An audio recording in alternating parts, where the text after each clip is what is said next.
a strong, strong defense.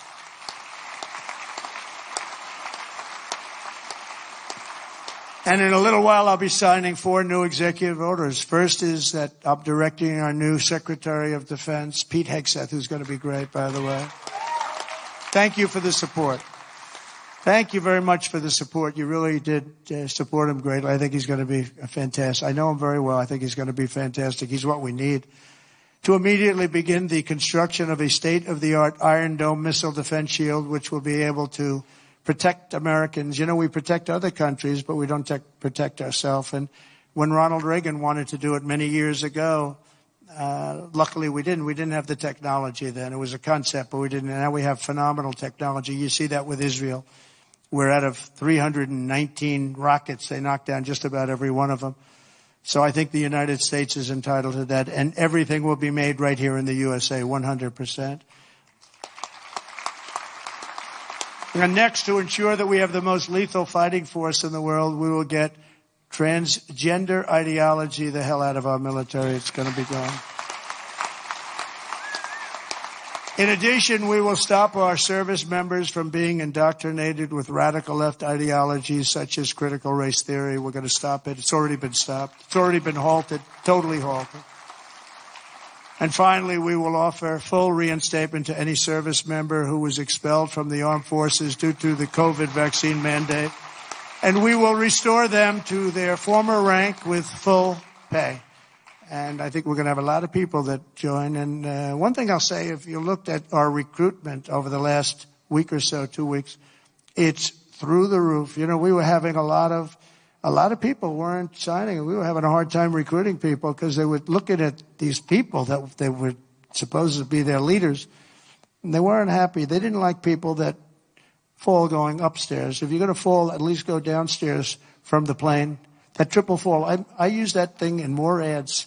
I didn't have an ad where I didn't put that in. Just a little quick 1, 2, 3. Reminded me of Joe Frazier when he went down, right? George Foreman, Joe Frazier. 3 falls in a matter of seconds. I said, can you speed it up a little bit? People are getting tired of it.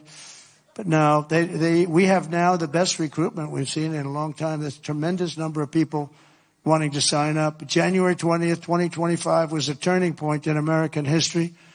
Starting last week, we're ending years of incompetence, radicalism, and betrayal. And we're ushering in the most exhilarating era of reform and renewal in the 250-year history of our country. And just in conclusion, I just want to say that this has been a very exciting and will be a very exciting new chapter. There's nothing we cannot achieve as long as the Republican Party remains united. I hope you can remain united.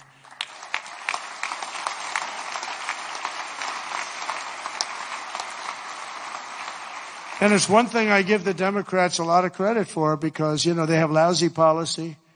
I think, frankly, half of them are totally crazy. But they do stick together. They stick together on stuff that nobody can. I mean, how can you want prisons emptied out into our country? They stick together. They stick together on everything. Impeachment hoax number 1, impeachment hoax number 2. They stick together. Although I must tell you, you gave me great support during those 2 problems. Those 2 fake witch hunts, which have now turned out to be totally fake and disgusting. But you gave me tremendous support. But the Republican Party has to stick together. We just can't have people going, 1, 2, 3 votes. And we don't have that luxury. It would be different if we had a 20-point, 30-person majority, but we don't. We have to help leadership. And, you can be assured that you have certain philosophies, that if you're going to have most of the people, almost all of them, voting for something, you're going to be okay. It's not going to be bad. You have to stick together. It's the one thing that I would say we don't get very high marks. Everything is so hard. We always have 2 or 3 or 5 or something people that just don't want to do it. And you just got to do it. You just got to do it. Make life easy. You just got to do it.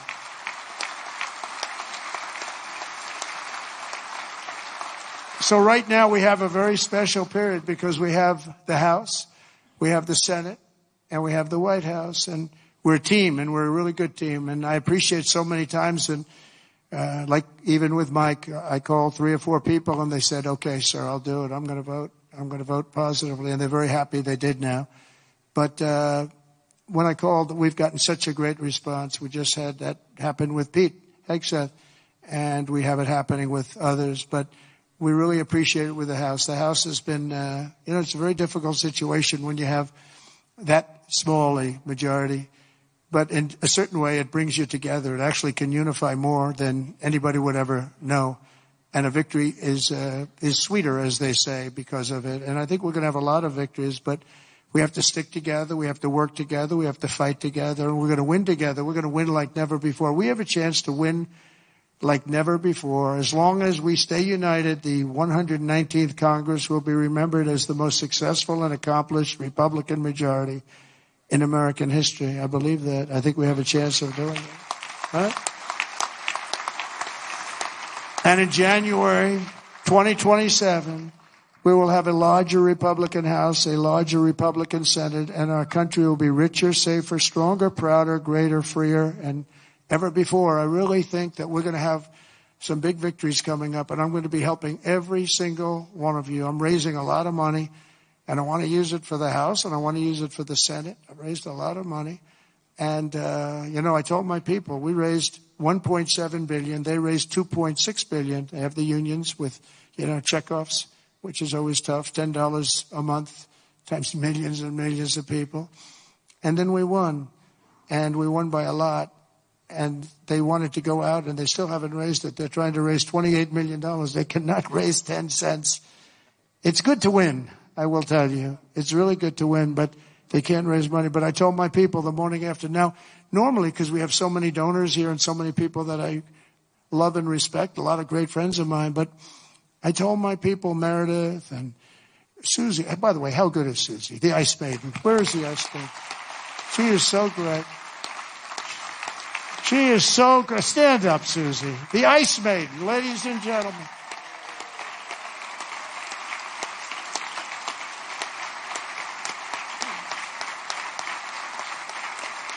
Wow, look at that.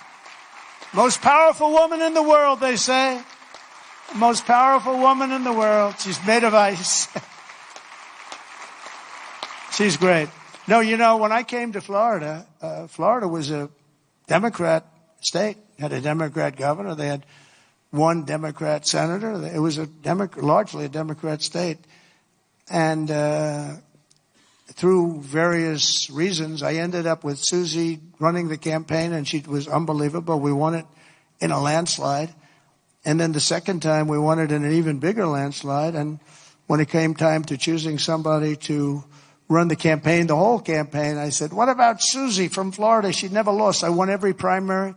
I won every. I didn't lose anything. And it was a Democrat state. And it was a landslide both times. And all of the Republican stuff was almost like it didn't even exist. It was amazing. And I said, what about Susie? Well, sir, a woman has never been in this position before. I said, really? Oh, by the way, we have Kellyanne Conway. She didn't do too badly either, right?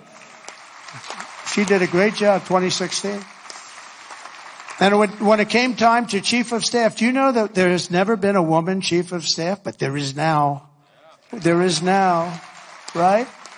I didn't know that. I'm so surprised. I'm very surprised. But it came time to running the campaign, and I said, well, I've never had a loss with Susie. She comes from great stock, Pat Summerall is her father. Pat Summerall was a football player, great football player, but a really great announcer, really the voice of the NFL for 27 years or something. He was great. And a leader. He worked with John Madden, and he was able to get John Madden to do things that nobody else could do. They'd say, Pat, John is really difficult. Now, John was a difficult guy, but he got big ratings and he was good. And Pat would go up, come on, John, let's get this done. Come on. I know you don't like the heads of the company. They're paying you a lot of money. Come on, John, let's get it done. And he'd go and do it. And this went on for 27 years, right? But he was a leader, her father. And, this is somebody that has the gene. I'll tell you, she's great. And she's done a fantastic job. So she was so good with the campaign. I said, let's let her do the campaign. And it was flawless. And again, I said before, we had her win a lot of votes because it's crooked as hell. And I hope you can go to voter ID and same-day voting and paper ballots and all of those things, because ultimately we'll never lose a race if you do that. I'm telling you, you'll never lose a race. And I hope you can get that. And that's said to the governors mostly, but this, you people have a lot of power over it. But Susie ran the race, and we did phenomenally, and then we just made her the chief of staff, and she's doing great. They say it was the greatest opening week in presidential history, and I think, it couldn't be a hell of a lot better. Even CNN is saying, this guy is amazing. I couldn't believe it. I said, did CNN really say that? Because nobody watches, so nobody was able to confirm it. But it was pretty amazing. Oh, the camera just went off. It's always tough. Usually you get them by surprise. But I just want to thank everybody. We're going to make this tremendously successful. I believe we're going to have one of the greatest 4 years in the history of our country. We're going to turn it around quickly, and then we're going to go on and we're going to progress like nobody ever thought possible. And I want to thank these great 4 people, because they really are leaders and they're phenomenal people. And I want to thank all of my friends in the audience, many of whom are congressmen and congresswomen and people that have just tremendous talent. Every single one of you, I know every one of you, and you have tremendous talent. And if we stick and if we fight together, there's nobody can stop us. We're going to have, because they have bad policy. Their policy is so bad. Nobody could win with this policy. Nobody. And we have the best policy. And again, as they say, and we say, and I've been saying for a long time, we're the party of common sense. And we're the party that's going to have the best 4 years ever. Thank you very much. Appreciate it. Thank you very much. An executive order is a directive issued by the President of the United States that manages operations of the federal government. The legal basis for executive orders comes from the Constitution. Article 2 of the Constitution grants the President broad executive power. This power allows the President to issue orders that are legally binding. Executive orders are generally used to direct federal agencies and officials in their execution of laws passed by Congress, or to exercise the President's authority in a particular area. While they carry the force of law, executive orders are different from laws passed by Congress in several important ways. Firstly, executive orders can be unilaterally revoked or altered by a sitting or future president, while laws passed by Congress require legislative action to repeal or amend. Executive orders cannot create new taxes or appropriate funds from the Treasury, as those powers are specifically reserved for Congress. They also cannot contradict or supersede existing laws passed by Congress. Despite these limitations, executive orders have played a significant role throughout American history in shaping public policy, influencing the federal bureaucracy, and responding to national emergencies. Executive orders play a crucial role in the U.S. government. They provide a mechanism for presidents to act swiftly and decisively, especially in times of crisis or when faced with congressional inaction. When Congress is politically gridlocked or slow to address pressing issues, presidents often turn to executive orders as a way to circumvent the legislative process and implement their policy agenda. This power to act unilaterally, however, is not unlimited and exists within a framework of checks and balances inherent in the U.S. system of government. While executive orders carry the force of law, they are subject to judicial review. This means that federal courts, up to and including the Supreme Court, have the power to strike down executive orders that they deem to be unconstitutional or exceeding the scope of presidential authority. Congress also has the power to overturn an executive order by passing a law that contradicts or nullifies its provisions. However, this method faces a significant hurdle as it requires a presidential signature. If a president is determined to enact their policy via executive order, they can veto any congressional attempt to overturn it, requiring a 2/3 majority vote in both chambers to override. Throughout U.S. history, presidents have used executive orders to address a wide range of issues, from matters of war and national security to social justice and economic policy. Some of the most consequential and well-known executive orders have left an indelible mark on American society. One such example is the Emancipation Proclamation issued by President Abraham Lincoln in 1863. This landmark executive order declared the freedom of slaves in Confederate states during the Civil War, marking a pivotal turning point in the fight against slavery and for the soul of the nation. Another significant example is President Franklin D. Roosevelt's Executive Order 9066, issued in 1942. This order authorized the internment of Japanese Americans during World War II, a deeply controversial policy that resulted in the forced relocation and imprisonment of over 100,000 people based solely on their ancestry. Executive Order 9066 stands as a stark reminder of the potential for abuse of executive power, even in times of national crisis. In more recent times, President Harry Truman's Executive Order 9981, issued in 1948, desegregated the U.S. Armed Forces, paving the way for greater racial equality in the military. President Lyndon B. Johnson's Executive Order 11246, issued in 1965, established affirmative action, requiring federal contractors to take proactive measures to ensure equal employment opportunities for minorities and women. These examples illustrate the profound impact that executive orders can have on the lives of Americans and the direction of the nation. The power of executive orders lies in their ability to effect change swiftly and decisively. Presidents can use them to set policy priorities, direct federal agencies, and address pressing national concerns without having to navigate the often lengthy and complex legislative process. This flexibility makes executive orders a valuable tool for presidents seeking to make their mark on government and implement their agenda. However, the power of executive orders is not absolute and is subject to various limitations. As mentioned earlier, both Congress and the judiciary have the power to check and potentially overturn executive orders. Congress can pass laws that contradict or nullify specific provisions of an executive order, although this requires overcoming a potential presidential veto. The judiciary, through the process of judicial review, can invalidate executive orders that are deemed unconstitutional or exceeding the scope of presidential authority as defined by the Constitution. Further limitations on executive orders stem from the fact that they cannot create new taxes or appropriate funds from the Treasury, as those powers are specifically delegated to Congress.